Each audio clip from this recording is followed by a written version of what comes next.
नमस्कार दोस्तों, Haryana government employee के लिए यूज होने वाले टर्म्स की डेफिनेशन को आज हम यहाँ देखेंगे। वो टर्म्स हैं death cum retirement gratuity, provisional death cum retirement gratuity और सर्विस ग्रेच्युटी। तो चलिए देखते हैं डेथ कम रिटायरमेंट ग्रेच्युटी क्या होती है।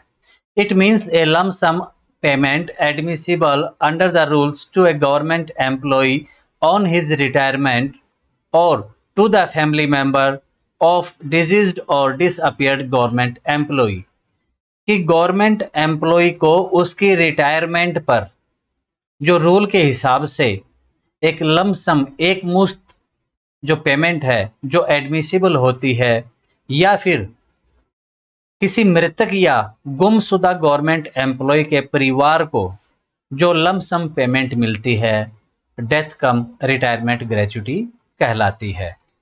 हमारी अगली टर्म है provisional death cum retirement gratuity.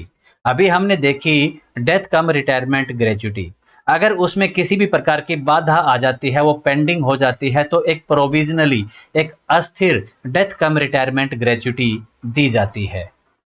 It means the retirement gratuity provisionally sanctioned to a government employee on his retirement कि गवर्नमेंट एम्प्लॉय के रिटायरमेंट पर जो रिटायरमेंट ग्रेच्युटी है जो प्रोविजनली सैंक्शन की जाती है, जो अस्थिर होती है, फाइनल नहीं होती है, और the death gratuity provisionally paid to the family of a deceased government employee in case of death while in service subject to final decision for death cum retirement gratuity.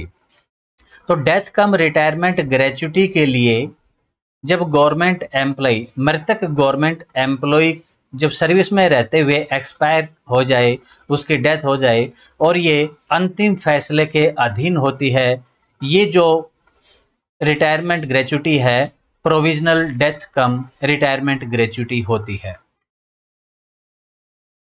In case of retirement from service, retirement gratuity is admissible subject to completion of minimum 5 years qualifying service.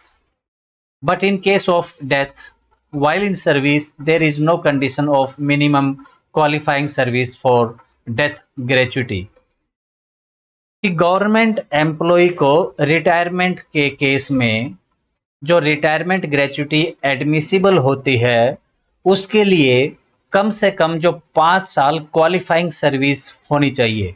Qualifying service और जो normal service है 5 साल की, उसमें difference हो सकता है कि जो विलफुल एब्सेंस का पीरियड है वो क्वालिफाइंग सर्विस में काउंट नहीं होता है। तो ये क्वालिफाइंग सर्विस के 5 साल कंप्लीट होंगे तब भी रिटायरमेंट के केस में ये रिटायरमेंट ग्रेच्युटी एडमिसिबल होती है। लेकिन सर्विस में रहते हुए गवर्नमेंट एम्प्लॉय की डेथ हो जाए, उस समय पर ये मिनिमम क्वालिफाइंग सर्विस की जो कंडीशन है वो लागू नहीं होती है। तो दोस्तों, अगर आपने चैनल को सब्सक्राइब नहीं किया है तो सब्सक्राइब कर दें और आने वाली वीडियोस का नोटिफिकेशन प्राप्त करने के लिए बेल आइकन दबाना ना भूलें। अगली टर्म है सर्विस ग्रेच्युटी।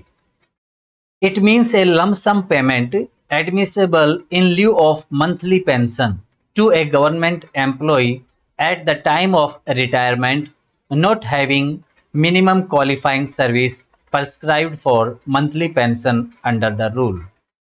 जब गवर्नमेंट एम्प्लॉय मिनिमम जो क्वालिफाइंग सर्विस जो प्रेस्क्राइब की गई है, जो दी गई है, वो नहीं कर पाता है मंथली पेंशन के लिए, तो मंथली पेंशन की बजाय उसको एक लम सम पेमेंट एडमिसिबल होती है मंथली पेंशन के बदले में।